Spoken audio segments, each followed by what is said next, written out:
now with the power of editing, it's I'm in Manly at night. There was no life between. It's kind of been watery a bit, you know.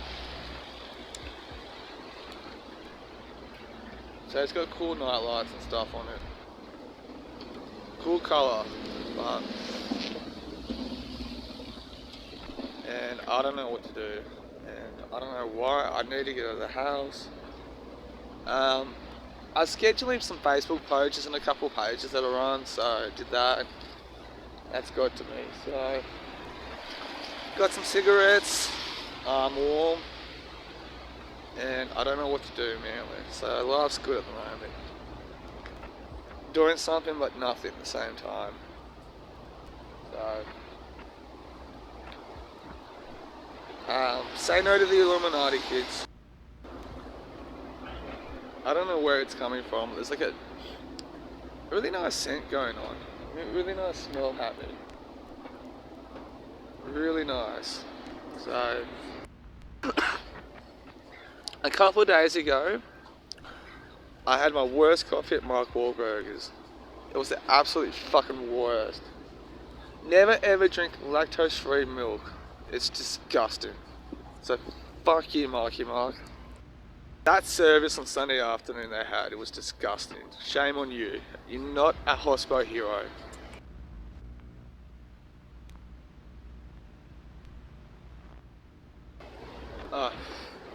Jason, the local homeless guy who's next door to Karen, I have not seen him in fucking ages, so hopefully he's okay, but I haven't seen him in ages, so, and I don't know, well, he lives there, but, is he there or not? But, somewhere not here. What the fuck are those seagulls doing? The fuck are they doing? I still think the seagulls around here is like doing some sort of like religious cult thing, so I hope they don't drink the Kool-Aid. No. But like, I just saw the girl. Illuminati. Okay. So I saw what's her face that I don't know why she just I shouldn't have been rude, but I just walked right. I looked at her. I'm like, no. So she was with some friend too. Fuck's wrong with that bike? Right. Oh, see? If you ever need a free bike, come down to Manly. This is more Manly Wharf Hotel side than the other side. The other bike racks that I saw is over than that end, but yeah, I'll put it on camera for you. Bike racks, okay? Look at that one, but see if you ever need a free bike, look at that. There's like one there, there's a couple there, another one there. So the other ones that I show, it was over sort of like that way. My say is, hey man, if they're not chained up, fair game, but I don't do it. Like if they're pretty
So I'm outside the beach, and I had to walk all the way back here to use the toilet. Fucking funny. They were all locked and closed. So, well, anyway, so somebody split some noodles. And I'll show you what I mean. Noodles have been fucked up. Look at that. Yeah. So, 2-minute noodles, flavour, and fucking hell. I really need to take a shit.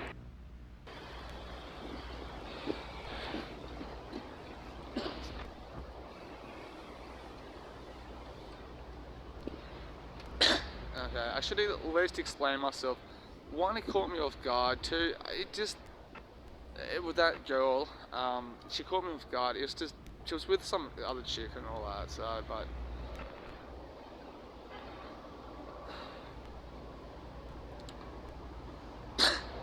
You know, I'm trying to put it in perspective, thinking about it. You know, she comes out of domestic situation. Yeah, I shouldn't be really complaining, so maybe another time, but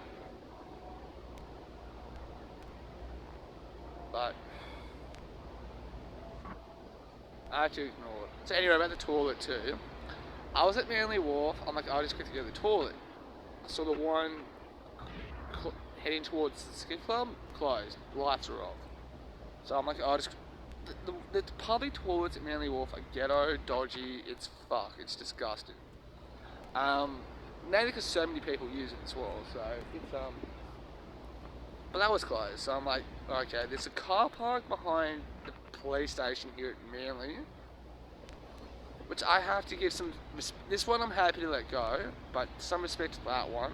That one's always clean. Being a public toilet here in Manly, that one's fucking always clean. But I got there, it was locked, closed. So I had to walk all the way down here to the beach, which is, the ocean's just there, but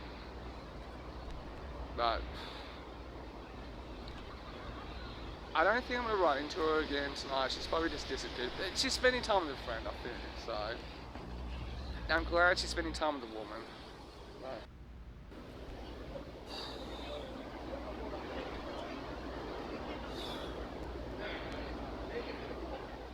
I always catch one thing I like about Rune's red coat. I catch people looking at me sometimes. I feel like waving to them all the time. It's always some sort of confusion.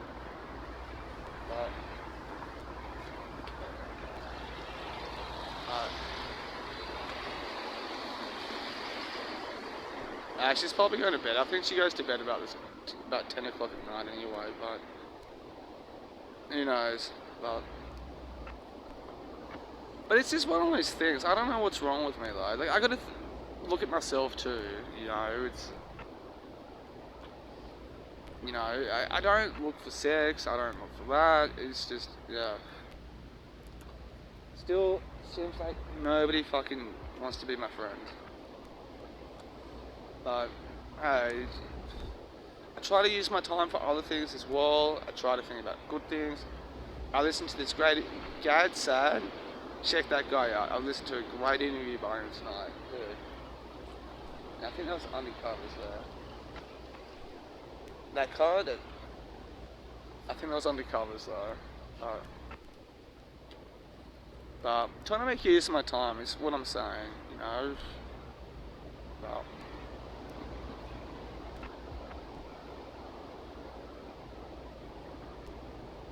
But so far no weirdness has happened. I can see it's Monday. Oh yeah, it's Monday. But who knows? Right, what can you do, hey?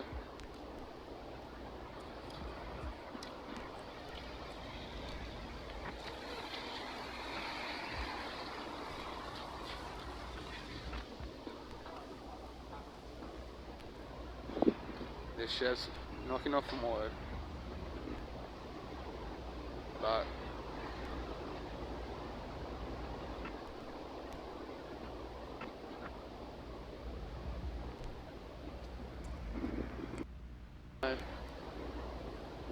I have a really weird, funny feeling now. It's hard to describe and put into words.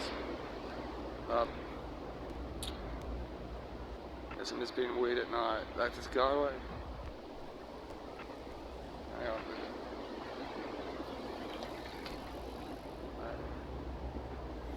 What was that guy looking at? Right. What can you do? Like, I'm kind of afraid to walk around now, but I should drop off a couple of cigarettes to Karen. See how she's going. Karen was sleeping, and so I did not give any cigarettes to her. Fucking hell. Oh, fuck, why did I walk down here? Oh, yeah, Karen. But, who knows? Continue to develop, find new morals. I still reckon people are slave to something, like obey something, you know, ideas and ideals, morality too, ethics, so, or the belief that you can be develop into a better person, or healthier, whatever, so, it's really, or finding original thinking, so, it's a bit of fucking thing with Bob, but, who knows.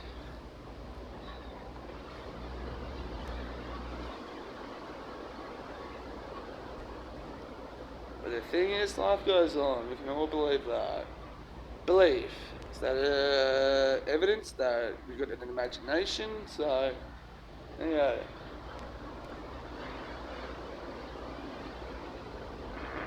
And I know you guys didn't hear that, but I just farted. So I don't know if you can do that, but we all can fart.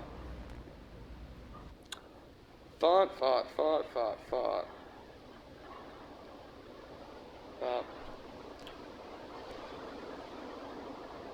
And we've done something weird, and somebody's seen us, and that person remembers that one weird thing we've done.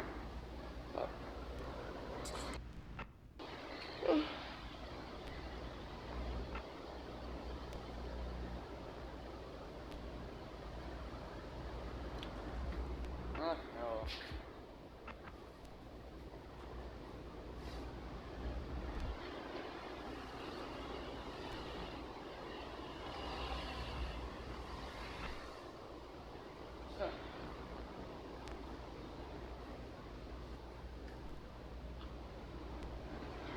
I think I see my mate Jason and he's pissing on a tree.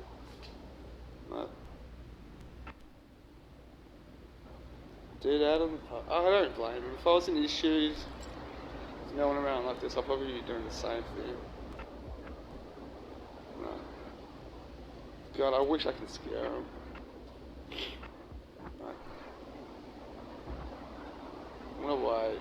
I'm not in the mood. Fuck, that's put me in a weird spot, ignoring Danielle like that. So,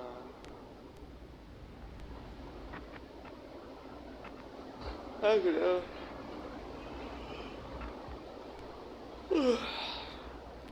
Fucking hell.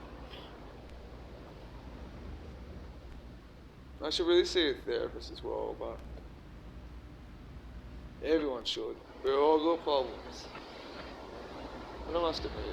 I'm very lucky. At least I can conduct myself in normality, but no. So I'll probably go head home soon. Go out of the house. It's also too, like every 2 or 3 nights I do try to get out of the house. Go for a quick walk too. But oh, hang on. There's 2 dudes across the causeway from me. One looks very sus. Okay, it's not him, but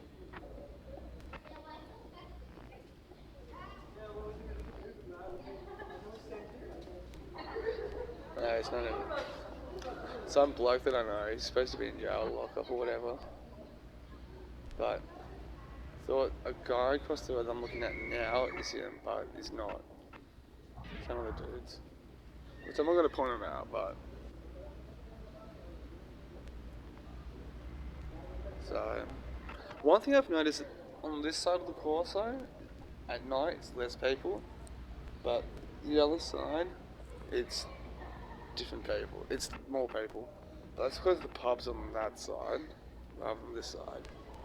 I'm assuming. So... Anyway... I have to fill up my car with petrol and be Illuminati or anti. The households have been declining in size over time. Households also differ from one group to another, from one income bracket to another, and so on. Personally, I find it maddening that people insist on that, on using household statistics, when a household can mean very different numbers of people, whereas individual income always means one person's income. And for example, over a period of about 30 years, the average household income in the United States only rose by about 6%. But over that very same period of time, the per capita income rose by 51%. So that the per capita income really gives you a more meaningful figure than the household income. Well, one of your themes throughout the book is the failure to compare apples to apples that's often used in these statistical analyses. In the case of the household income, it's not just that, say, people might have fewer children today than they had 30 years ago. It's that the divorce rate rose very steeply in the early 70s, and a lot of single-person households were created. And as you point out, the bottom 20% of the household distribution has twice as many people as the top 20%, which seems impossible. Surely the bottom fifth and the top fifth should have the same number of people, but they don't. No, I think it's the other way around. That is, the top 20% of households has... correct. I said that wrong. Correct. Thank you. Yeah, the latest figures I saw, there were 39 million people in the bottom 20% of household, and 64 billion people, if I recall, in the top, which means there's a difference of 25 million people in what are supposed to be equal percentages of households, which are equal percentages of households, but not equal percentages of people. One of the problems is that the tendency to look at statistical categories as if you're talking about flesh and blood human beings. In terms of flesh and blood human beings, these quintiles that they love to cite don't contain the same number of people. And so it's misleading to compare, say, the standard of living of one group to the other. Obviously, we don't have perfect equality, but you also talk about the role of prices in that comparison over time, and having to deflate nominal income variables. So measured income in one period is higher, but of course there's been inflation. But if inflation's inaccurately measured, you're not going to get the correct measuring stick. That's right, and the big problem there is that what seems quite reasonable, that you would take a list of common commodities and track their prices over time. The problem with that is that as new commodities come online, they're typically extremely expensive at first. And then as time goes on and there's mass production and people learn new technologies, then the price comes down. And so now you only include those commodities after the prices have come down. And so you've never counted them as the prices were coming down. The classic example, I think, would be video cassette recorders, which I think debuted at about $30,000 a piece, and now you can get them for a couple of hundred. Now, the critics of your viewpoint, and it's a viewpoint I share, by the way, that the standard of living is dramatically higher. The critics of that viewpoint often will say the following: well, sure, incomes are higher, people have more consumption, but they struggle to get by, and they just can't seem to make ends meet. And I've actually seen semi-serious people, at least people that get quoted in the newspaper, saying the problem is that our incomes just aren't high enough to meet our needs. So well, listen, I feel like I need a digital Hasselblad, which costs about $30,000, and my income is just not big enough to meet that need without some real sacrifices. The question is whether that means the taxpayer should be forced to buy me a digital Hasselblad or not. I hear this talk about how people can't make ends meet. That's why, for example, there have to be two people working in the same family and so on. Well, it depends upon where the ends are supposed to meet. I mean, if people of a generation or two ago were living as high on the hog as people are today, you would not only have to have the father and mother both working, you'd have to have the children out there working in order to pay for all that. So it's trying to treat as an objective fact what is nothing more than a personal choice. You see that in colleges and universities where they say, we have to raise the tuition because costs have risen. Well, by cost, they mean they have chosen to spend more money. Yeah, on dorms or faculty salaries or whatever they happen to choose. The other argument you hear sometimes is that, true, we have more stuff, but that's because we were all in debt. Any truth to that? Not that I know of, because eventually we have to pay off the debts or else people will stop giving us credit. Yeah, they kind of forget about that. And then, of course, now and then people do overextend themselves. But I think you made the point in basic economics that we always want more than we have. That's human nature. Our desires, not our needs. We don't have any needs really, but our desires are always greater than what we can afford. And so, by our human nature, we tend to struggle to get by. But as you point out, we could certainly work at our current levels of productivity. We could work about 2/3 as hard as we work now and live as well as we did 50 years ago, but people evidently don't want to live that well. They want to live a lot better. That's right. I mean, I find it amazing. I hear complaints about the difficulty of getting pizza delivered in some neighborhoods. I think, when I was growing up, the very thought that you would have somebody cook your food for you and deliver it to you at home would never have occurred to 90% of the people in the country. Maybe the rich would have caterers or something like that. But it's amazing how long people got by without that particular service. I really enjoy the care with which you use language, both as a writer and a thinker. And one of the phrases that you criticize related to our current topic is the phrase distribution of income. It's a phrase you hear all the time, and I confess I use it myself now and then. Reading your book reminds me to try to cut that phrase out of my vocabulary. But you don't like that phrase. Why is that? What do you find misleading and deceptive about it? Well, first of all, most income isn't distributed in the first place. But what it does, it allows people to act as if society, quote unquote, is in the act of distributing income. And that if you don't like the way the distribution turns out now, we should just simply have society distribute it differently. Well, first of all, there is nobody named society.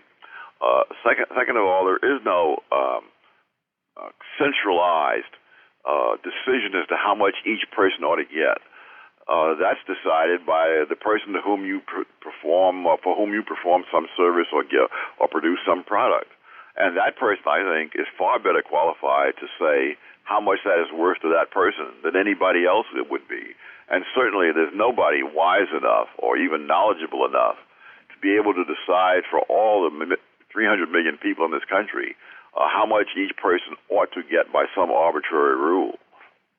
Right, but I think what people have in mind, and it is a fallacy, is that the system, and that's a vague word that covers a lot of territory, the system is designed, which isn't true, but it has pieces that are tinkered with by policymakers, and therefore, because there's tinkering, the outcomes must be intended by someone. But of course, that is not true, and it leads people to then ask, I think incorrectly, well, we have to re-tinker with it to make it fairer, more equitable, whatever is the goal that person wants. That's right. What they're doing is acting as if there's a current set of central decisions that we don't like, and we ought to have a different set of central decisions. The more fundamental problem is we do not have a set of central decisions. That how much I'm paid is determined by how many people buy my books, how many people read my columns, and so forth. And to argue that there ought to be some politicians in Washington deciding how much everybody in the country is really worth, whatever that means, is to change to a radically different system.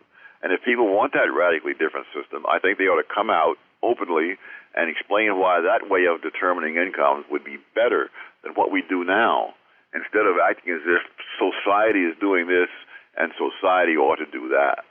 Of course, you are underpaid. Your books are not. Aren't we all? Yeah, your books are not well read enough, I don't think, or appreciated sufficiently, and obviously something ought to be done about that. That's my small contribution here, we hope. So you're not as worried in the book, at least, and I think in this conversation about, say, the high levels of CEO pay that draw a lot of political attention. I am far more worried about the political attention than I am about the CEO's pay. Why? One is I've never paid a CEO, so I have no way of knowing. I must be the last person in the country who doesn't know what CEOs ought to be paid. But more than that, the utter inconsistency of that argument is amazing. Some numbers I saw a while back said that the average CEO of companies big enough to be in Standard & Poor's 500 was a little over $8 million a year. That's about one third rather of what Alex Rodriguez gets for playing third base for the Yankees. It's something like, my gosh, 1/80th of what Oprah Winfrey gets. I don't know why there's not such an uproar about Alex Rodriguez or Oprah Winfrey as there is about CEOs. It's wholly arbitrary, like so many things that are supposed to be a matter of principle. And the other thing is that the people who do know what the CEO's value to the company is are the ones who pay them. And it's their money, and they have every incentive not to pay more than they have to. Or sometimes not their money. The compensation committee of a board of directors may not have the accountability that would be in a different organization. That's true. But as a general explanation, though, the problem with that is that if you divide corporations into those where decisions are made by some board for other people, for third parties, they're spending other people's money essentially. And you compare that with the pay of CEOs in companies where few large financial institutions own the company. I think Hertz is one of those, or Avis, I forget which it is. The pay of CEOs is the highest in those places where small numbers of financial institutions are deciding what to pay and are spending their own money. Because they understand that, there's no point being penny wise and pound foolish when you've got billions of dollars at stake. Well, I like the Alex Rodriguez point. Although I'm a Red Sox fan, I can look at him somewhat dispassionately, and I actually believe he's an extraordinarily productive baseball player. And I think it's wonderful that many Yankee fans don't appreciate him and complain about him all the time. But you could go either way with your observation. You could be encouraging people to complain about his salary. Some people do, of course. But why do you think it is that we idolize the Oprah Winfreys and great athletes, at least who have better press than Alex Rodriguez? Why do we idolize those folks? We don't resent movie stars' salaries. We don't resent that they make a lot of money. In fact, it kind of adds to the excitement of following them around, taking their picture. Yeah. And yet CEOs become disdained and greedy. What's the story there? Do you have any thoughts on that? Oh, I suspect that it has a lot to do with the fact that corporate CEOs are among those, or that corporations in general are among those who stand in the way of people who think that they ought to be deciding what society as a whole is doing. The movie stars and the athletes don't really represent that kind of competing elite. And so, therefore, they don't care how many millions these athletes and entertainers get. But what they really want is to get at these corporate people who as long as there are private corporations, the left is never going to be able to have the kind of economy that they want run according to the way they think economies ought to be run. And I think part of it is the fallacy you point out early on in the book, which runs throughout and in a couple various different places, which is the zero-sum fallacy that anybody getting ahead must be coming at someone's expense. I think, tragically, a lot of people look at corporate profits as exploitation of consumers. And similarly, they have this weird idea that that corporate pay, CEO pay, comes at someone's expense. The shareholders, the workers, the consumers. But as you point out, no one says that about pilots' salaries. No one says that the pilot of the airplane is somehow exploiting the passengers by drawing a salary. It's a great point. Yeah. Well, again, pilots, you see, are really no threat to the vision that people have of a society in which some elites, intellectuals or whatever, activists, are able to do things the way they want them done. Let's turn to inequality more generally. You have some wonderful observations about race and sex inequalities, differences between black and white economic outcomes and male and female economic outcomes. You particularly are particularly eloquent when you say, what reason was there to expect these groups to be the same in the first place? So we have all these comparisons that we see in the media typically about this group's income being a fraction of that group's income. Why are those group comparisons so misleading? Because the groups themselves, basically what you've already quoted, that there was never any reason to expect the groups to be the same in the first place. One of the simplest differences among groups, age. Groups in the United States and in other countries around the world often differ from each other by a whole decade in age. And income varies enormously by age. People who are 40 years old usually make a lot more money than people who are 20 years old. I mean, a lot of people who are 40 years old have 20 years of experience. Nobody who's 20 years old has 20 years of experience. So again, something just very mundane, and yet those differences are very important. If you look at cultures, and I have a trilogy on race and culture,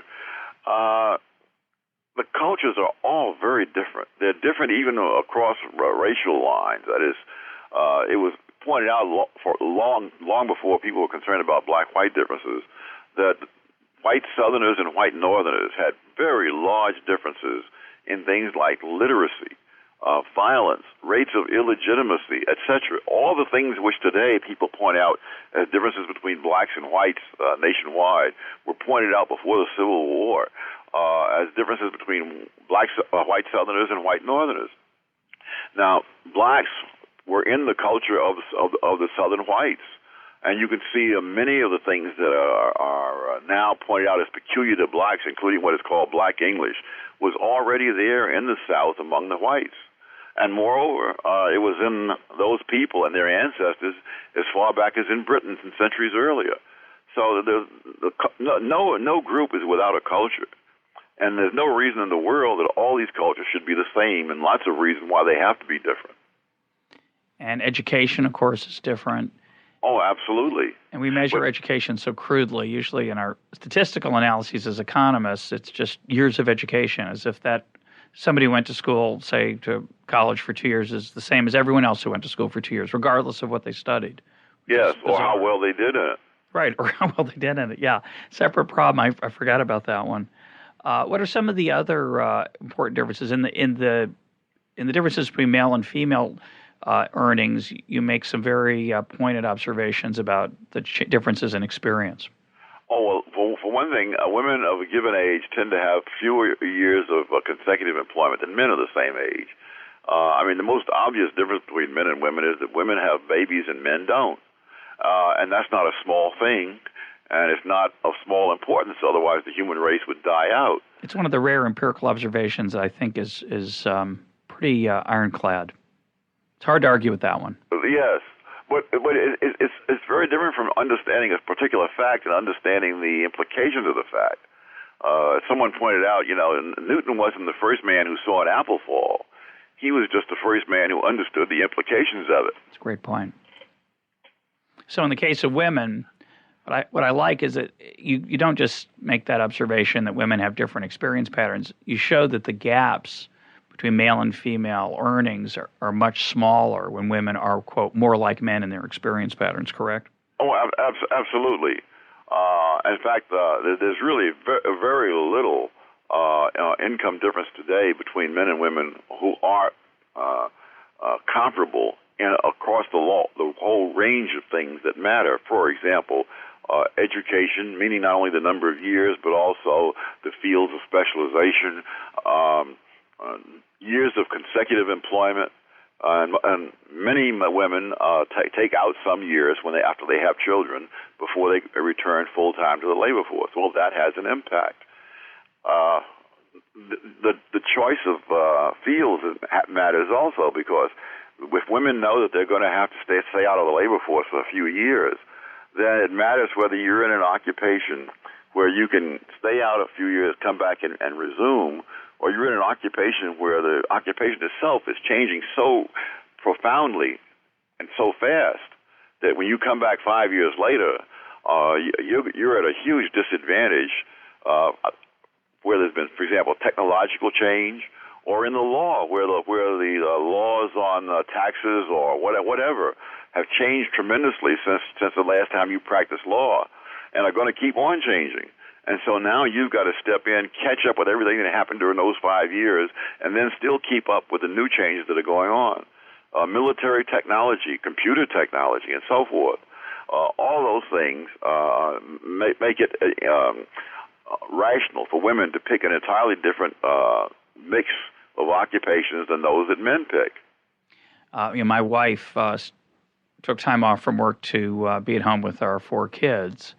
And as they've gotten older, she's starting to get back into the labor force, and she is a math teacher. Mm-hmm. And geometry and algebra haven't changed much That's right. in the last 8 to 10 years, although there are fads in how they're taught, I have to say, which she's going to have to reacquaint herself with, I suspect, as she gets more involved. But presumably, women who choose fields that are more dynamic, such as medicine or the technological fields you mentioned, presumably they choose to spend less time out of the labor force when they do have children, or they choose not to have children. That's right. That's right. But the point you're making, which I think is the profound one, is that what we observe as something that looks like occupational segregation, which has a pejorative sound to it, need not be pejorative. It could merely be the choices that people make freely. There's also the question of hours of work as well, and the predictability of the work. As I mentioned in the book, lawyers, for example, if you're an attorney for some major national or international law firm, and there's suddenly a multi-billion-dollar lawsuit springing up at one of the branches, 5,000 miles away, and you're the expert on that field, then you're just going to have to go 5,000 miles away on short notice and stay there until such time as that lawsuit gets settled. If you're an attorney who's defending someone who is about to be executed a week from now, and the judge has allowed you to have a last-ditch meeting in 3 days to say why he should stay the execution. I mean, you can't go home at 5 o'clock and take the kids out playing soccer on a weekend. You've got to start suddenly spending 16 hours a day or whatever, putting together the best case you possibly can so that your client doesn't get executed. And those are very tough things to do for a mother who has children. I have some personal experience along these lines in that I was a single parent between marriages. And, the longest period between 2 of my books occurred during that period. I mean, it was 5 years between books because I had other things to do. Well, I hope it was a good investment anyway. Although it didn't get you closer to that Hasselblad, I could see that. No, I'd have a Hasselblad today except for that. What about discrimination? A lot of people look at the disparate outcomes for different groups, men and women, blacks and whites, other comparisons, and they conclude it's discrimination. Is there anything to that? Oh, discrimination is one of a number of factors which can explain differences in a particular case. But of course, the case has to be the analysis has to be for that particular case. You can't just make a blanket assumption that that's what it is. My gosh, one of the things that really annoys me considerably in these black-white comparisons, and sometimes black-white-Hispanic comparisons, is that so often, I would say most of the ones that I've seen, they leave out Asian Americans, even when there are data on Asian Americans, and from wherever they're citing their data on blacks and whites. And if you included the data on Asian Americans, it would really make the case collapse like a house of cards in a lot of cases. For example, there's been a lot of talk about how blacks don't get approved for conventional mortgage loans as often as whites. Blacks have to resort to subprime loans more often than whites. Blacks are more likely to be laid off during a downturn than whites. Now that sounds very persuasive until you throw in the data on Asian Americans. Whites get turned down for conventional loans more often than Asian Americans. Whites have to resort to subprime loans more often than Asian Americans. Whites get it laid off during a downturn more often than Asian Americans. Now, if you took seriously the argument that these racial disparities show discrimination, you would end up with the absurd conclusion that the white employers and the white lenders are all discriminating against white workers and white consumers. But you can't just pick and choose when you're going to consider evidence seriously and when you're not going to consider it seriously. A lot of people attribute the progress of black Americans and women as well to various anti-discrimination laws. Is that a good idea? Is that true? Well, it doesn't fit either the history or the economics. If you trace with women the periods in which they were doing well and which they were not doing well, most people are unaware that women in the first couple of decades of the 20th century were doing much better relative to men than they were, say, in the middle of the 20th century.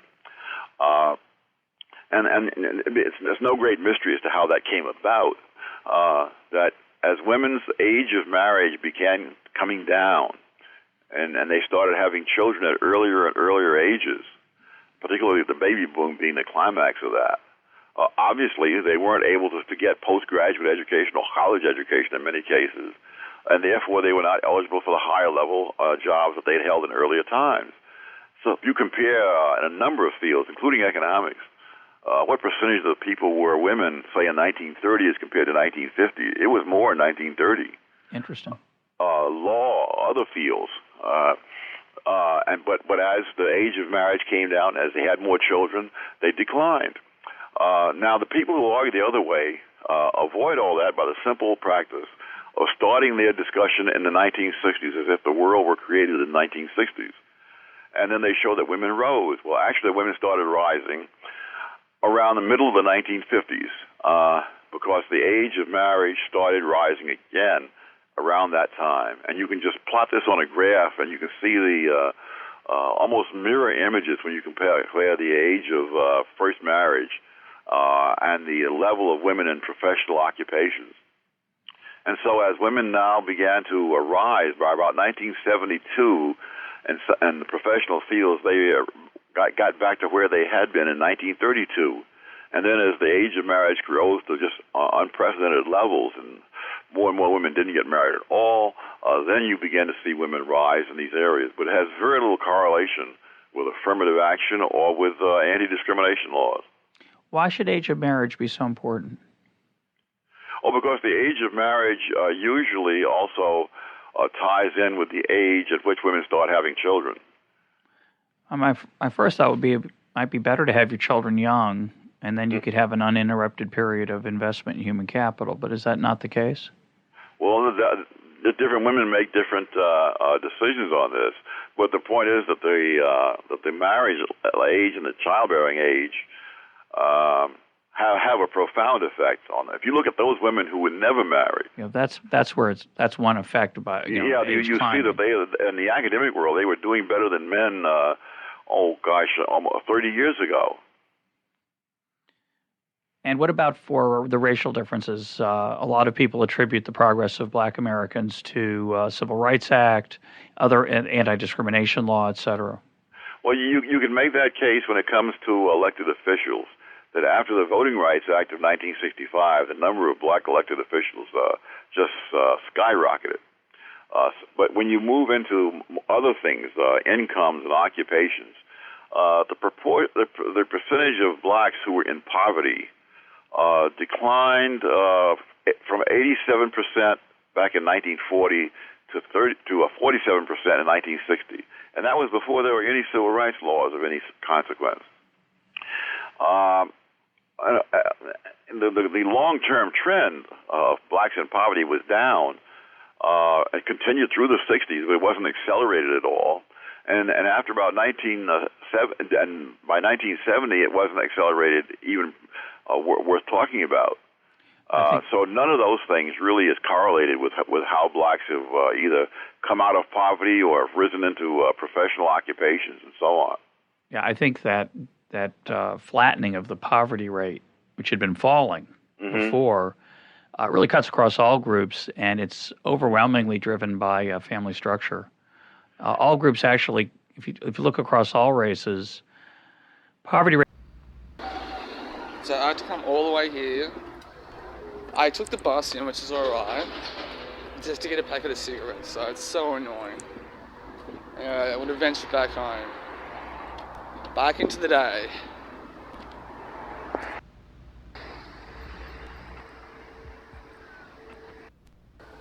I'm kind of lucky the buses are working out.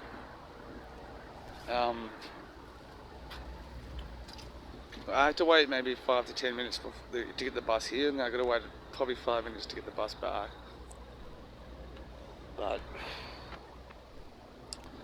fucking hell, it's just I won't get into details on camera, but it's just frustrating to deal with difficult people.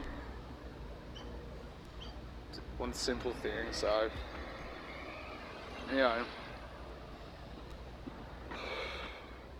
So it's 20 to 9 in the morning, Tuesday.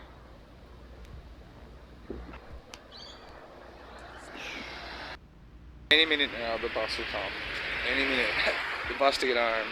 I feel like a fucking child too, not driving a car, but probably says more about me than society. So.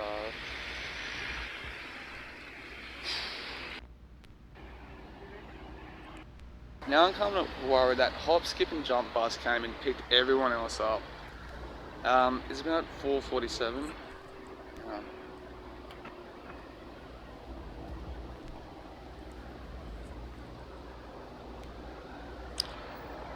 The bus timetable says 8:44 for the bus. It's 8:48 now, or 8:47, whatever. But so there were people here, but now they got it picked up. Yes, I'm in the bush again, but well, can't really tell. But I'm going for my walk. The footpath's just there, but I was walking past the back part, which I don't normally come this way, and I kind of saw this green thing sticking out of the ground. So I pointed on camera. So it's really nasty. I thought it was an antenna type thing. Also, I see like a white brick there too. No pun intended. Or phone. That's where I am, if you know where the spot is. I thought it was some random antenna thing stuck in the ground, so. Oh well. Back to my walk. So I wasn't planning to vlog along doing this, but just for my roster with the cafe, I'm trying to match up my days off from that to jogging and stuff. I don't know if yesterday when you were seeing the vlog that I went for that walk and stuff. I don't know. It's probably because of that. As I'm walking, I'm obviously functioning pretty well, and to an extent, I guess I am trying to make an excuse, but I do feel it in my body type thing. So I'm just trying to you recognise, read my body is what I'm trying to say. Anyway, I just thought I'll pop it up. But that fucking thing in the ground before just freaked me out, so. Anyway, after this, hopefully I get to finish editing a video and go back to chill. So obviously I'm at home at the moment. I'll try to vlog for a bit at home. Then I'm gonna later on probably go down the mountain and film some more of this. Just reminds me to change the memory card to it. Which, you know, I'm not going to use up all of it. Still, it's better to have more memory in the card than whatever. And, but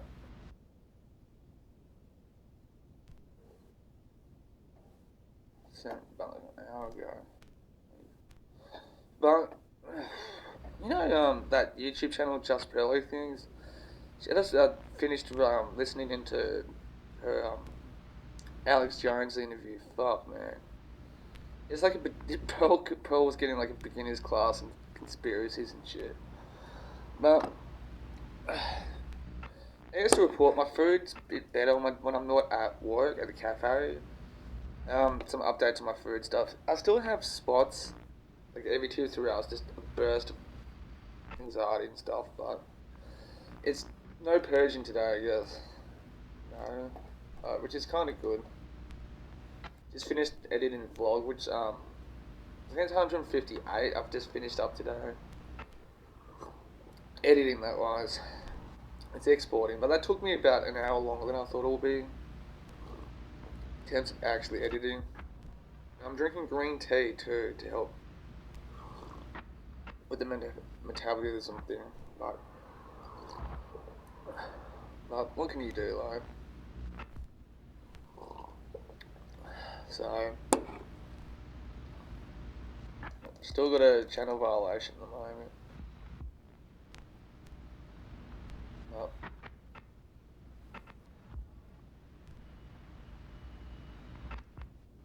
I've got 4 days left at the moment to be able to upload, but you know, the strike expires. It doesn't say a time, but November 9th, so who knows?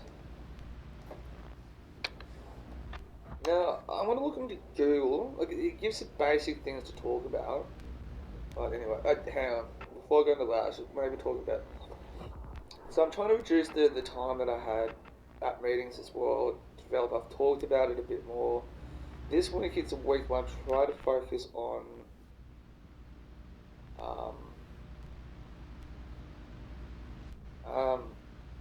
just word create, you know, artistic creation and stuff of that nature, but not going that well. So, and I kind of look really pale on camera at the moment. I really didn't put much makeup on. It's just something I've got to do as well. But I haven't really making an effort myself too. So I think I've just kind of resided back into kind of like just into myself and all that sort of stuff. But you know, I'm 10 years and 8 months clean and sober from drugs and alcohol. I've listened to a few other people to online about their own sort of issues and stuff. JC Wrong to Strong, I've discovered him, which is really good. There's a guy I was listening to, I think it was Sunday night, or maybe, I don't know his name, but he was on Even Soft White Underbelly, that YouTube channel. It was really good, you know, he put some really grounded and mature thoughts and stuff, but one can aspire, I guess. But like I said, it's always in the first maybe 5 to 6, 7 years. Same mutuality is here. Healthiness is here. Unhealthy. So I always brought coping skills throughout. So even if you look back at my YouTube channel, you can see me being just unhealthy. It really shows my face as well. You know, because I've uploaded some really old videos of me just on the computer and stuff. It looks. I don't particularly look the healthiest or the, you know, other words for that too. So at least I'm kind of making some sort of grounded effort, consistency. But you know, one can try, I guess. But I've always struggled like that, you know. And when I do things like emotionally aid, it sucks, man. I'm more complaining about it too. I've said it before, like me by comparison to other people, I've really got it quite easy. So, but at least it's a dude trying to talk about it. Maybe I should do that. Google male eating disorders. Okay. Butterfly Foundation, which is based here in Australia mainly. That's number one on Google. It's like a rehab thing for. Okay, another one from Victoria, Australian side. Um, Eating disorders in men. I'll do that. I'll wait for the page to line up. So.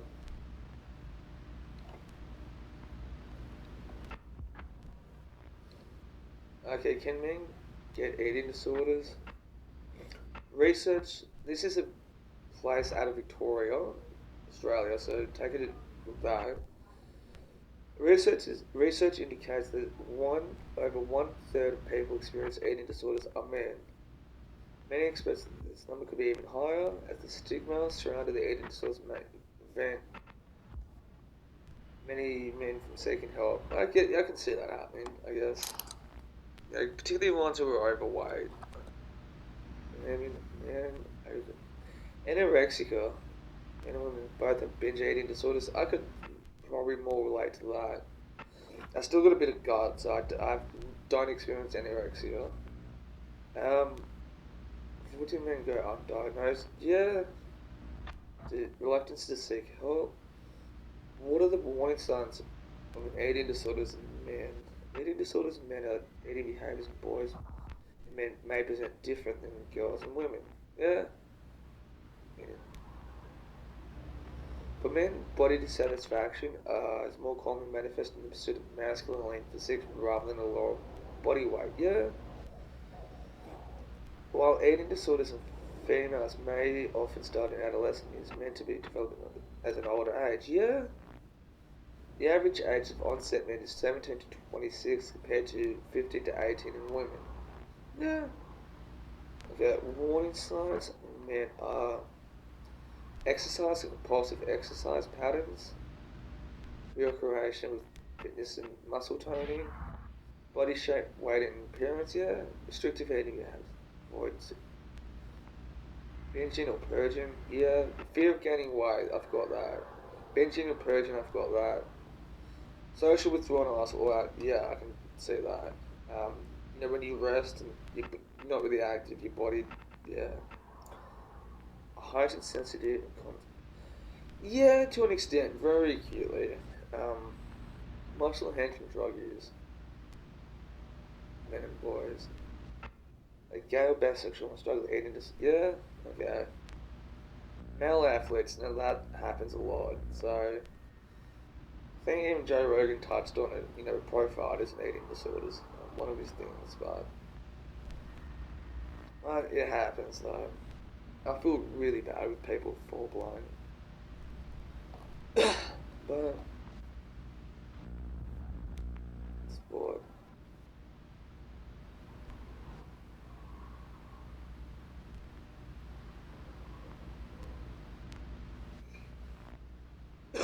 Nah. What can you do? I can go to Instagram and see something. Oh.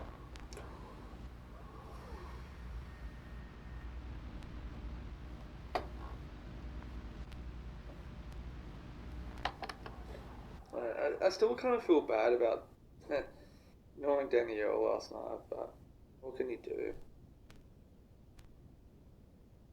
What the fuck?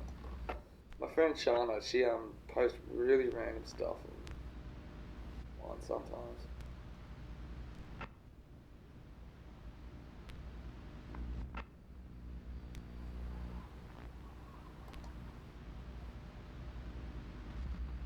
Mate Morris.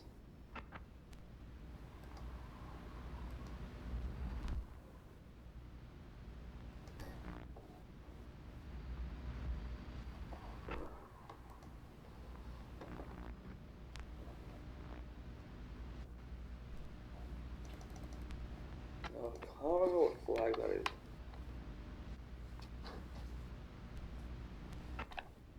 Tonga flag. Yeah, that's right, it's from Tonga.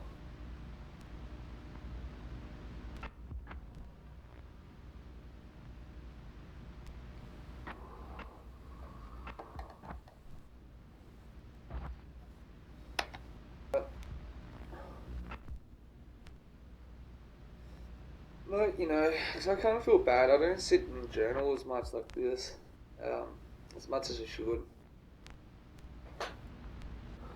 You know, random stuff. That place that I visit on the water, that used to house explosives, so if I haven't made that clear. Cool spot. See if there's any YouTube videos of it. I doubt it though. And I'm not talking about like vlog type stuff that I was doing. Battery. Bay. Magazine. I think that's what it. I better go online, but. Actually, Bay Magazine. Explosive Depot. Right. Explosive.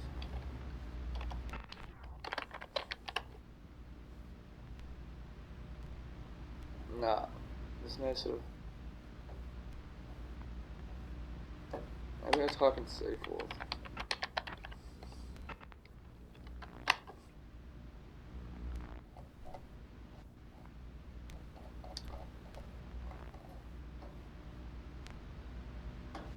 No, I don't think so. Oh, hang on. One sec. This guy here, Sunday Explorer. So I'm not gonna follow. This guy does like a lot of Northern Beaches based videos. This is at Narrabeen, that one. I'm not too sure about that. That's at Narrabeen. Don't know where that is. At Newport. Okay. So cool. That's at Newport. So hang on.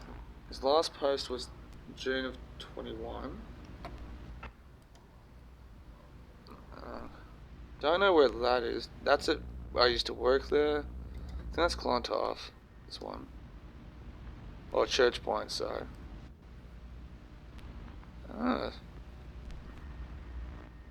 So, yeah, if you're into the Northern Beaches, what the fuck is that? Oh, that's 40 baskets, fuck. So, yeah. Where's that? Oh, Warriewood. So much which he won't probably. It's been well over a couple of years. Send him a message, so I don't think he's gonna do. So what's the fuck? I was gonna say, talking about recovery. I did a lot of things like this in active addiction as well. Loved your videos. I just wrote I loved your videos, but like anyway, so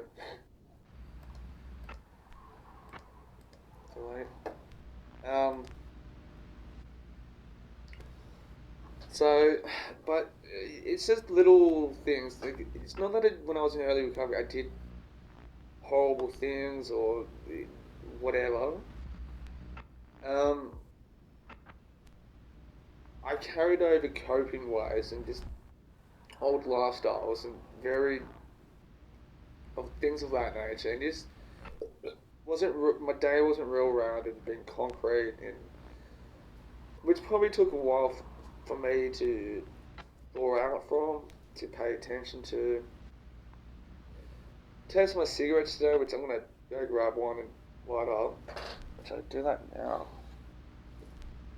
Hang on.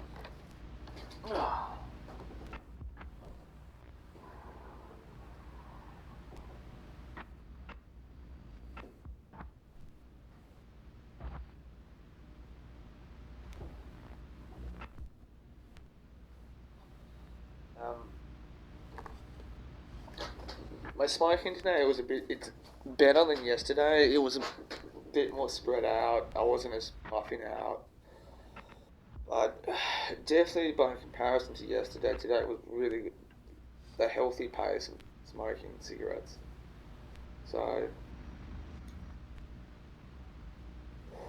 don't ever fucking take it up. So, it's serious. Anyone who, you'll fucking regret it. Trust me.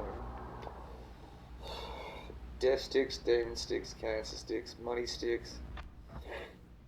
what others kind of describe it, but so, but you know, who am I, like, who fucking gives a shit, though? But hey, man, if you're smoking cigarettes, it's um, as an adult, if you're an adult smoking cigarettes, you deserve whatever happens to you. Uh, Non-smokers judge, as they should, but well, that's the thing. So I wish I could talk more consistently as well, tell stories. I can tell you how. Okay, my history of some addiction. This is some of my addiction story, I guess. I started drinking and smoking weed when I was probably about 15-ish. Um, Cigarettes came in a bit later. And back then when I started, the addiction didn't hit off straight away. Now because I was underage, I couldn't just go get the stuff, of the alcohol, as to say. So it was a bit more spread out. When I was sober, I could say no, etc. To a better extent, had more access to weed and stuff, as the dealers want to make money and shit, which I can't fault them for. But I would never buy weed too. When I was clean and straight, what would happen? I would always wait till I could actually hit it up and smoke it and get, fucking phased out and all that sort of stuff. So I had a little bit more self-control back then. When I was about 18, when I turned 18, I went through a little period where I didn't have to worry. I just went in and had more access to it. When I was underage, I could go into the clubs and pubs. I knew which ones, but I had to wait till certain staff were there, if that makes sense. But when I was 18, I didn't have to worry about that. You could just walk in when there's no one around, less worry. Bouncers at the door or whatever, where's your ID? Show them the ID. And it's all pretty good and pretty much all well spelled, But when I turned 18, I started going more towards the street culture sort of thing here in Sydney. Mainly around Central Station and Fern a bit. In the Cross as well, that sort of area, Newtown. But sometimes I hang out at Circular Quay as well here in Sydney back then. And I was more towards the street sort of culture than the social aspects of it, than going to the clubs and hitting up King's Cross and stuff. And some of the local guys, because I'm really small and really tiny, and I'm not particularly alpha like that sort of thing. So if the guy was heaps bigger than me, I'm more likely going to get fucked up. So I got little tips and stuff to kind of get by. I had to learn when it was worth to fight, not worth it, except walk away. And somewhat good influences, there's no shame. I never carried myself like that. I never went out looking for trouble or tried to peacock like that. Not even now in recovery, I kind of feel like one reason why I've got no friends because I don't kind of display myself like that. And I get it too. People in recovery, they either got full-time work, got the home life, and meetings. That's all they've got. But anyway, even back then I was that young, never peacocked like that. Not even around the big homies and stuff. I never puffed my chest out when I was with my boys. I was never like that. But the older dudes kind of go, carry a packet of cigarettes because you're so small, tiny. You might get picked on or pointed at and use your manners and respond and go, look, yeah, you're the man. So here, you're the man. No, I don't know who I'm fucking with. Here's some cigarettes, and I got told to always carry some cigarettes with me for those it barely happened, and I'm talking about it barely happened to me, getting picked on like that. And I always had a packet of cigarettes on me. I never really smoked. Initially I'll buy a pack, and that pack would last me months and stuff. And occasionally I'll hand them out. When somebody will ask me for one. But yeah, I started smoking when I turned 18. I slowly picked it up. I've got shit all over me now. Mainly when I've been drinking at night, of course, at the pub. I'll be considering how little I hanged out at the pub when I was at the pub in the beer gardens. I'd have a drink with the cigarette in my hand. And when you're drunk, everything seems to be a good idea. So I started smoking, and I've been a pack a day smoker like ever since the age of 18, 19. So I've regretted it. Now I regret it. I'm older than 30 now, so it's not worth it, guys. It's really not worth it. So that's what happens when you mature and wise and grow a beard, and um, got a lot of shame and regret about it too, guys. So that's experiencing those emotions is not worth it. But it's good that sort of hopefully I can quit one day. But who knows about that sort of stuff? Who really knows? The Almighty does. I know.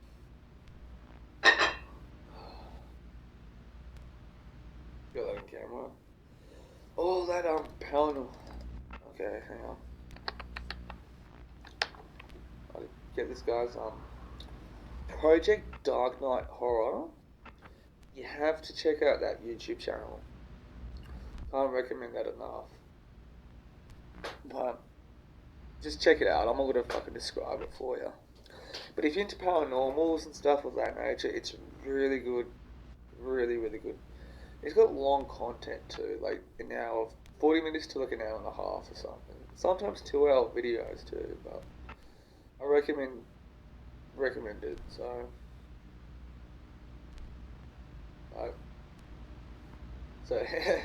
notice me, senpai. Notice me. As long as just laughs, like, fucking hell. And yes, I was just gonna plan to do this, but just because I got a lot of stored memory saved up. You know what? I'm gonna fucking check that out now. But maybe I'll go back to the Wakers Parkway. But with the Banshee Bay exploring, there's a lot of I've heard heaps of stories. And when I was a kid, I lived at Seaforth. Growing up till I was about 15. I can't remember which vlogger it was in, but Dowd Homes. I lived down like within an arm's reach of that place. So I've always heard stories about Wakers Parkway, which is kind of like the entrance or the exit of Wakers Parkway. And I've said it before, but I'm always explored that sort of stuff. And that sort of area when I was a kid. So I guess now it's more on camera. I gotta do the editing of my vlogs. I know I don't document the area that I'm in. I'm always walking around and stuff, but there's something I've got to be a bit more mindful of. But while I'm developing my own sort of style, I guess, filmmaking or vlogging, whatever you want to call it. But the thing is, there's a church as well. Maybe I should go walking around there. But one of these days I have to get the car and just drive up and down and find spots to kind of go. I know this time of night, it's nighttime in general, it's not very well lit as well, the area. And so I can find like a rigging for the car, put the camera in, but check it out though, Wakers Parkway. And that's just some basic thoughts and stuff, because I'm always walking around and doing shit, so maybe tonight when I use this camera, I'm going to be just try to document the thing a bit better. But it's a collection of it. What else am I thinking?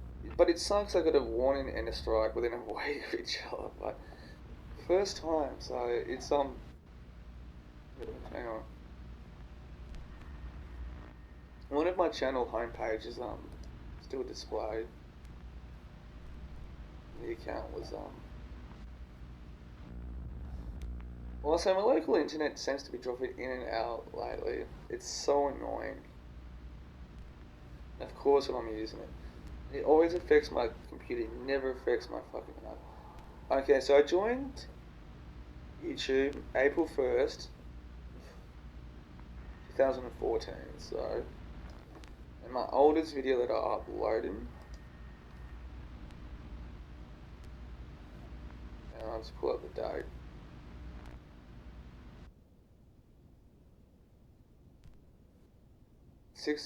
Okay, that stops displaying the date. Oh, hang on. October 4th, 2016. So, yeah. There you go.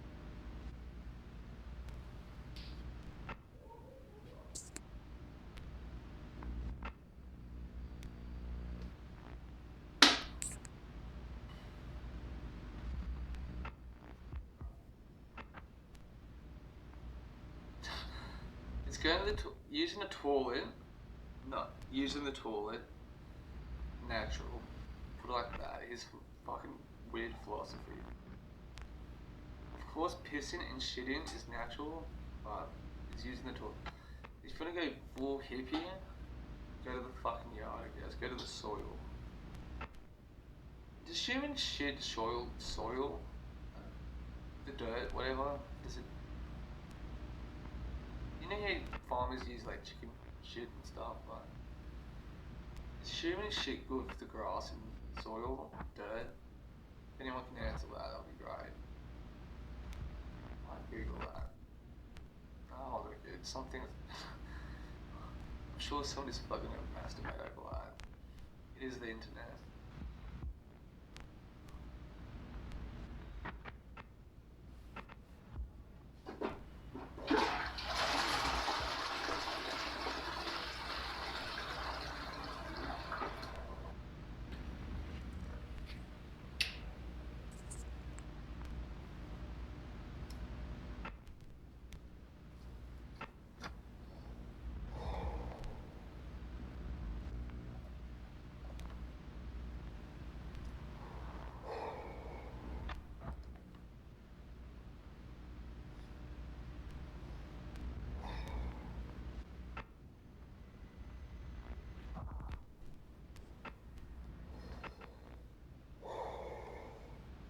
If you're watching this clip, learn about Cyrax. Fucking problem.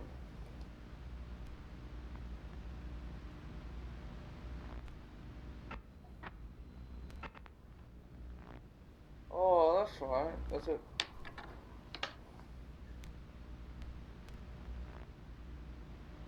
Alright, I'm gonna check out this news report.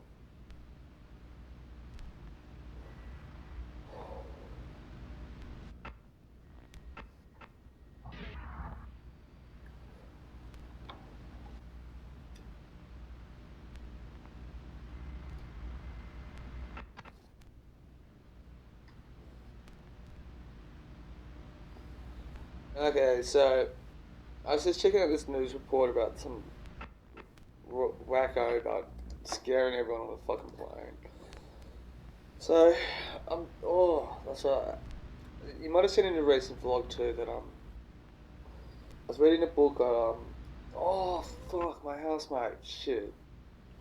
I was gonna grab another book, but away my housemate. I felt a bit more connected to reading. It seems to be a bit more snapping in a bit, not snapping in, but I'm embedding it back better with it.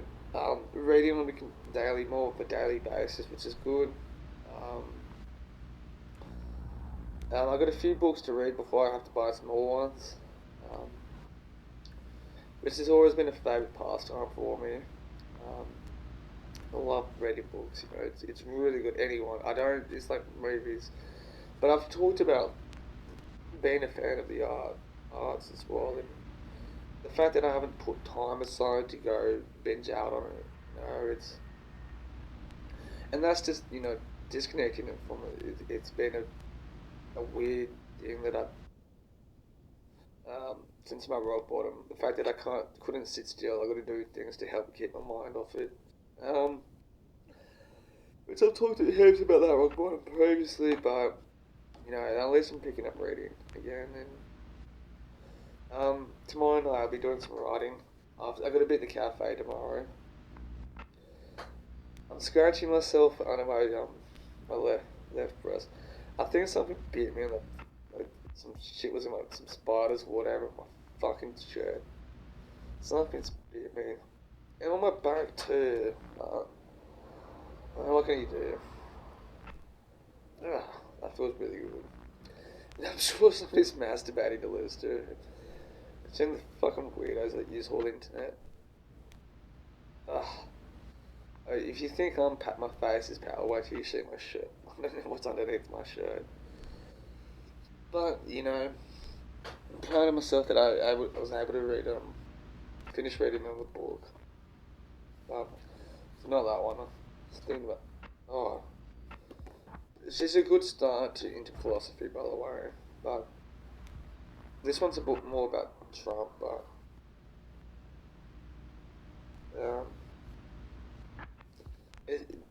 nothing against her, but it's a starting point for philosophy. Well, if you just want an easy read,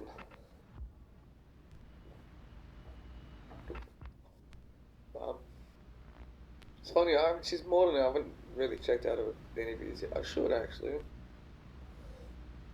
But literature's a force. The written word. There was a note on the Bill Bryson book that I was reading too. I finished that too. How somebody left a note. Front page, handwritten note, going, this book made me want to visit your country, and she donated to someone. And I wrote a little note underneath, the power of the written word. Bill Bryson too, he's a great dude too. Philosophy and stuff, not, but if you appreciate English writing and technicality and grammar, Bill Bryson, his most famous book is A Short History of Nearly Everything, so I can't really recommend him enough. But,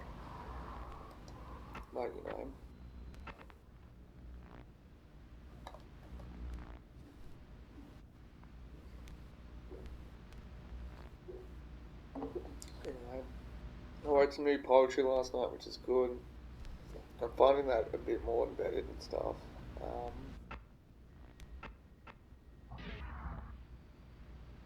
It's literature's been a part of my life as well. It's kind of, I really don't have any friends. I've got books and stuff, and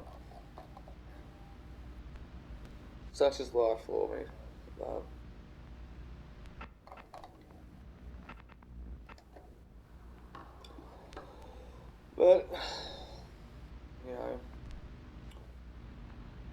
but I wish I met more people who appreciate, listening to it. I'll probably want to be able to dedicate myself to be in a book club.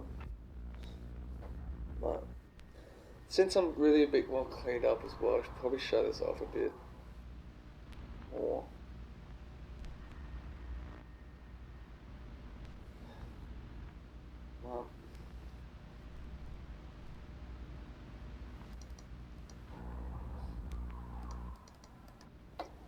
Checking something out too.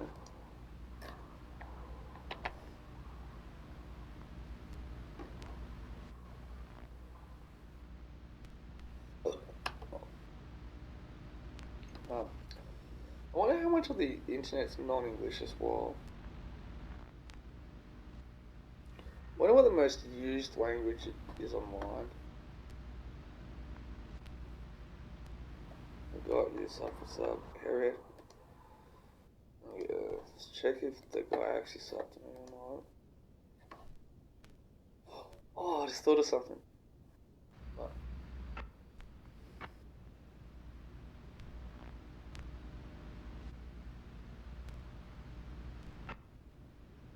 welcome to you. Fuck off. It's got this, YouTube's got this thing called welcome to, okay. Okay, the guy did some.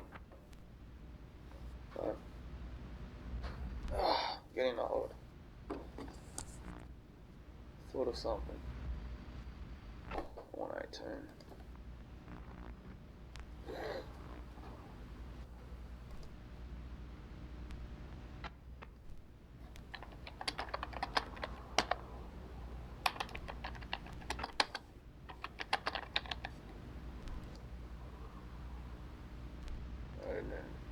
Oh. But, yeah. I'm currently banned from Facebook again for another few days as well, but anyway, I'm gonna have something to eat. I'm actually getting fucking hungry too. Then afterwards, see how I feel about heading down to Manly. No, actually, I've got to should do the camera stuff first. Upload the footage onto my phone. Onto the computer, sorry. Ooh, the screen's fucking blurred. Oh. This app. This is how this. Got the fuck. Now, oh shit. Okay. If you ever get involved with me, there's two things that you're gonna instantly notice. Not instantly, but sooner or later. I'm really, really good in some areas of life, and the rest of them, I'm so retarded. So, turn around.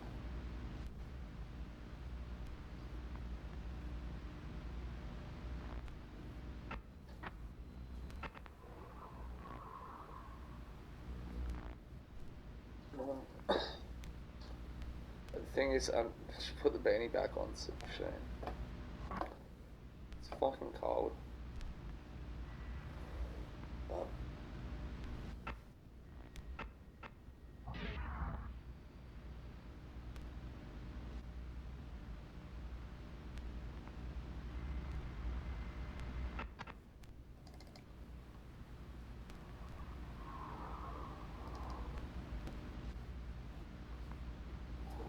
Okay.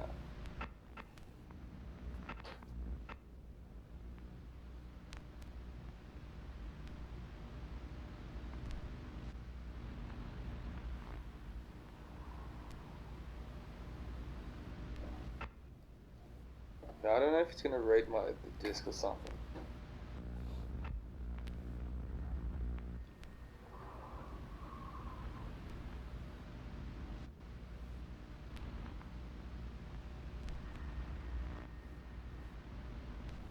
Okay, I don't think the thing is gonna read the card, my computer.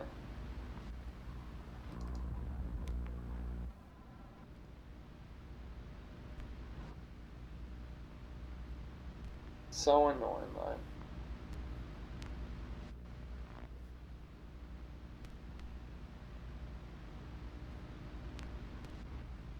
Oh, got it. Ah, sweet. I can transfer. Select all. Oh, hang on. What is it?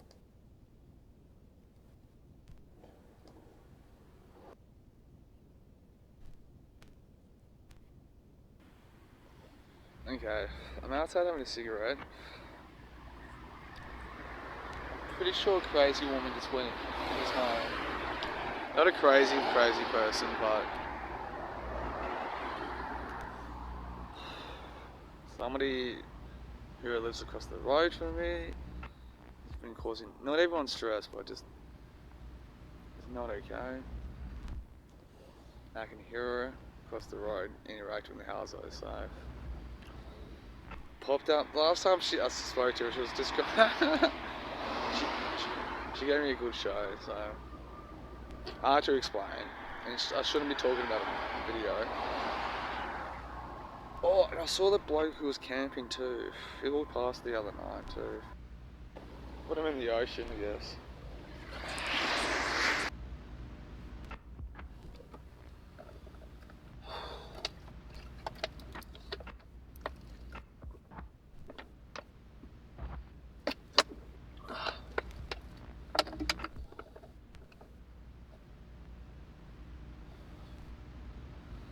So, obviously I'm in Manly. I'm not going to actually vlog in the way I would normally do.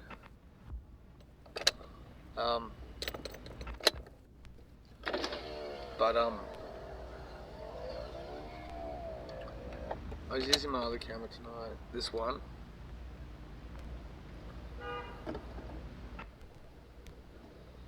And just to get to collect some footage and stuff. For two reasons besides the footage is that to exercise and to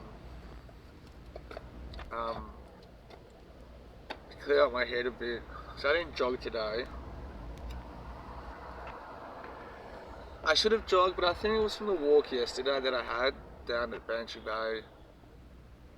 Got my body to be tired and stuff.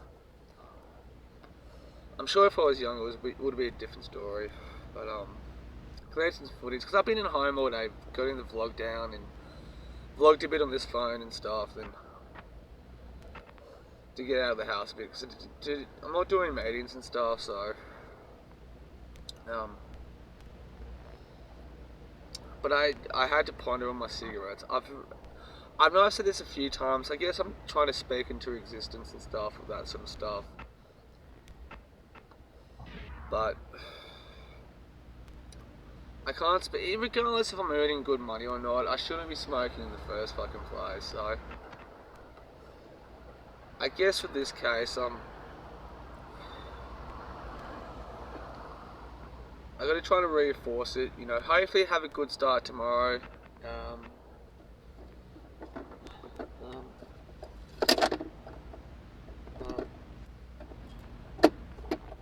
See if there's any spare pens around.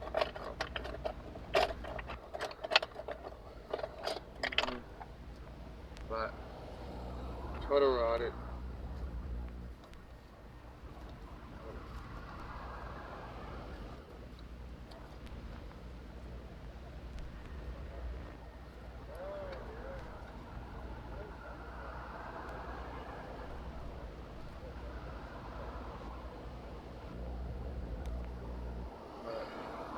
What the fuck's going on here? Hang on. So, I wrote a note. So I wrote a note, put it in front of my FPOS thing, my debit card thing. It says my petty cash account is not as healthy as it once was. Say like a year ago. You know what I mean? So I had anywhere from between like $800 to say $1,300 in my petty cash throughout the week. You know what I'm saying? So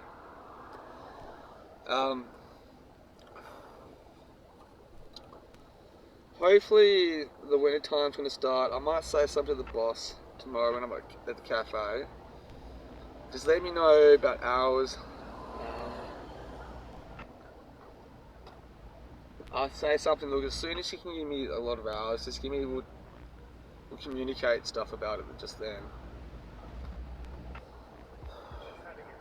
To see if I can do 2 or 3 weeks of just a lot of work and then back off a bit. Just to help with the finances a bit, you know. Get me back on track with it all. But we'll see, you know. We'll see about it when we get back. I didn't see that girl tonight, but, you know, I haven't thought about it. One thing too, I haven't been seeing her in person as much. I think I might have said last time, a mutual friend of ours kind of said some dude's giving it a bit of a fucking thing, so. And that's the thing, I can't message her all the time, so I might,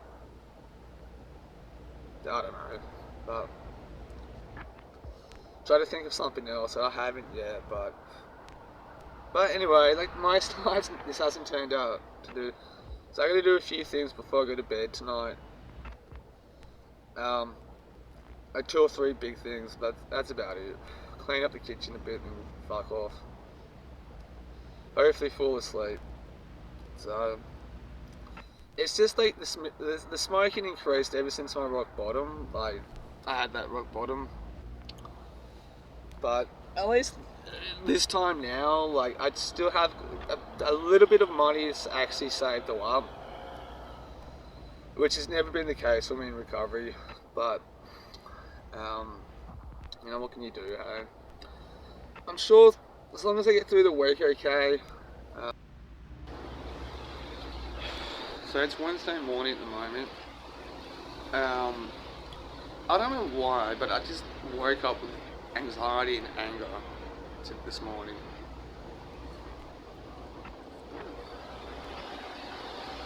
No bus. But yeah, I just thought I'll share it, sort of thing. Oh. Hang on, I gotta put my phone.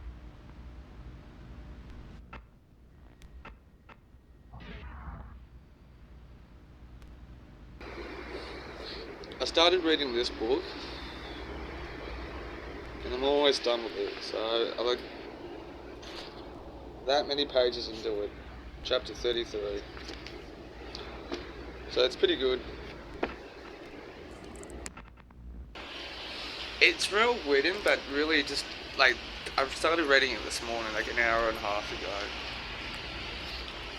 But so. But there's a couple things I'm just unhappy with, but with myself. But it's part of life. You exist and don't grow up.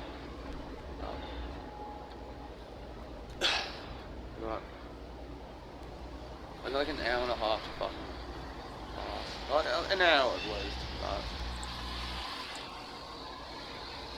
so I might wander around the house for a bit. Really horrible weather too. But life is life. But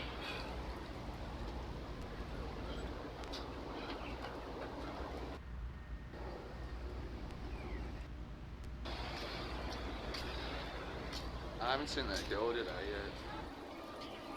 But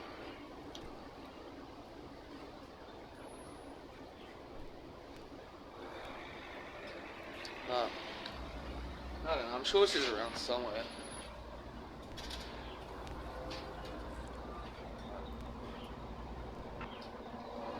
So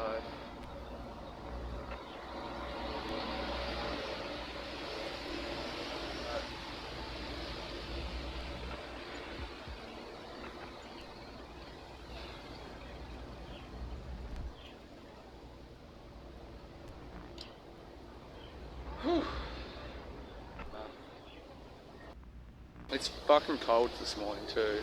So cold.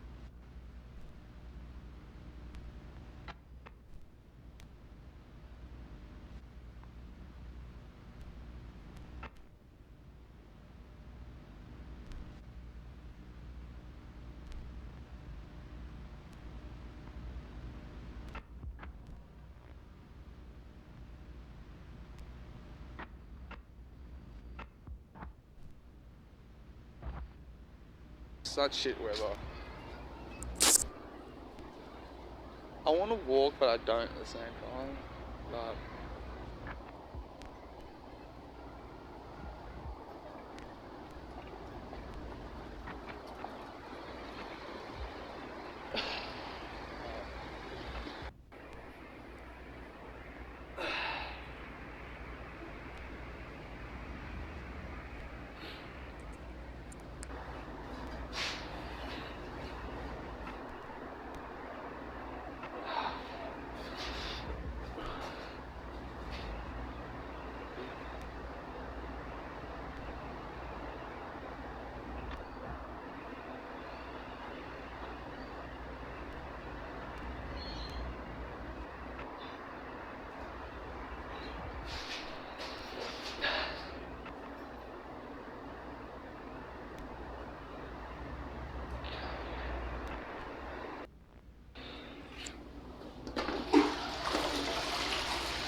Nothing is happening in Manly today.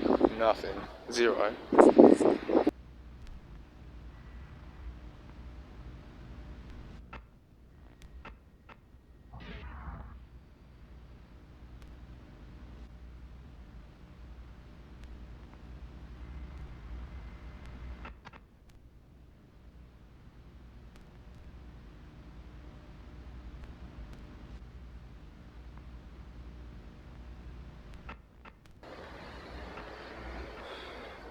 Last 2 minutes till I start work for the day. I'm bored as already.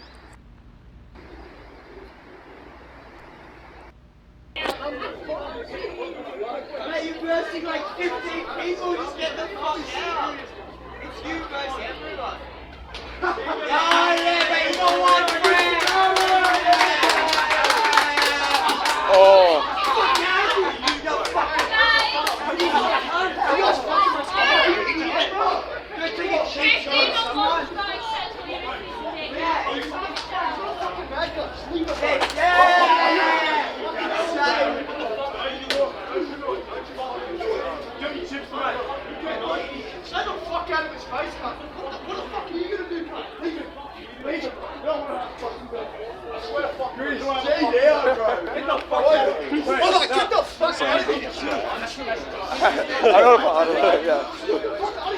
I was going home. I just want to come back.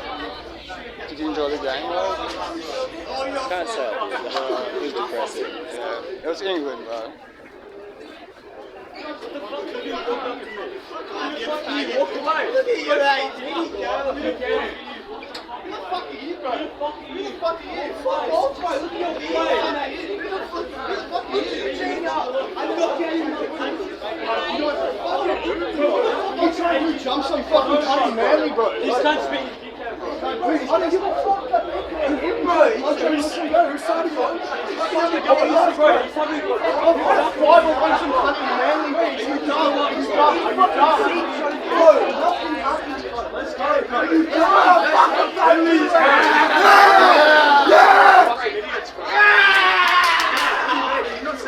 Fucking jump on some funny Manly, bro. At least give us some fucking chips there. Come on, man. Literally just.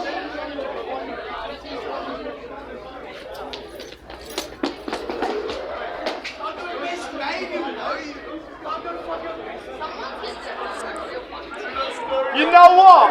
I reckon England's pretty fucking.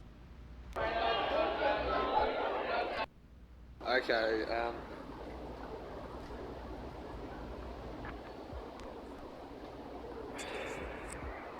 obviously back at Manly in the morning. Got my coffee from Fusion Point. Just to explain the punch-up, I went for a late night walk through the Corso, and the Matildas, which is the Australian soccer team for women, were playing England. They lost and stuff. I was just walking through. I didn't even think about filming anything until I started seeing those people outside the kebab shop fighting, so... you know... It's fucking funny, man. I haven't looked at the footage yet, but towards the end, I saw them like kissing my car at the end of it, so I don't know if that's included in the footage, but we'll blame the Illuminati for that stuff, so. But that's the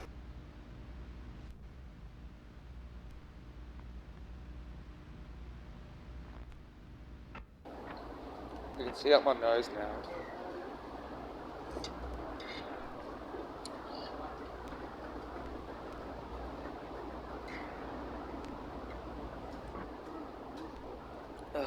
Good coffee. We make coffee for locals who love to drink it. That's what it... Oh god. Crack it. Right.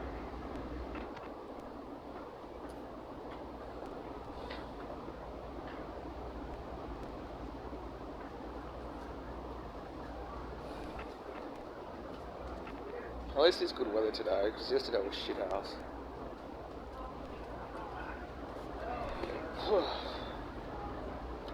Still got a swig of coffee left.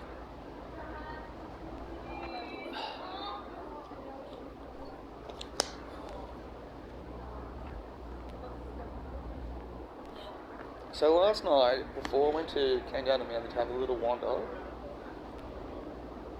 I look so pale, but I was trying to run out some philosophy and I was just too fucking tired, but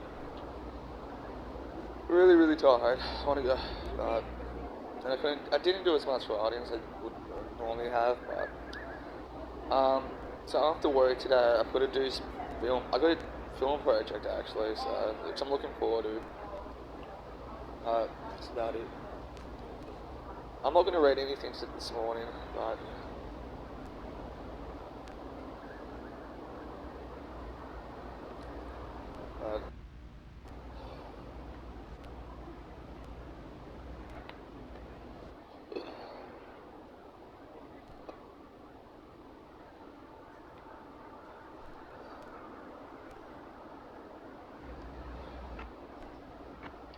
and before I forget, yes, I've actually woke up 2 days in a row, which I'm kind of proud about waking up on time. I've got to practice that the occasional day and the occasional week where I actually walk to work instead of taking the bus in, but I'm just proud of myself that I actually woke up before, and with some sort of ease before when I wanted to, so, which is kind of good of myself, but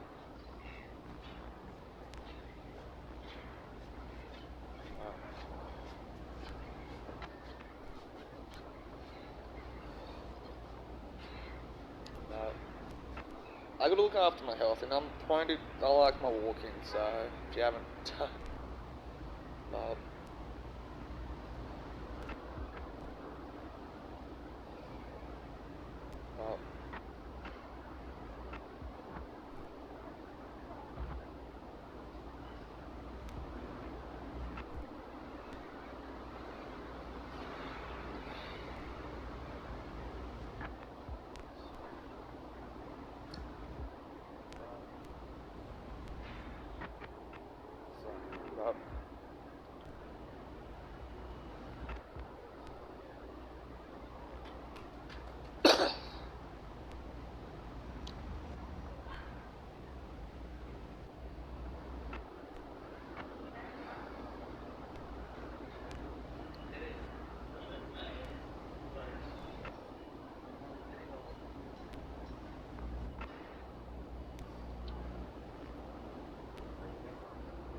Hey, how are you?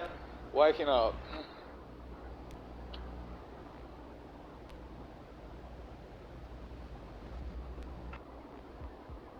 There's a mate of mine walking past. So, I don't know if you heard the audio heard him, but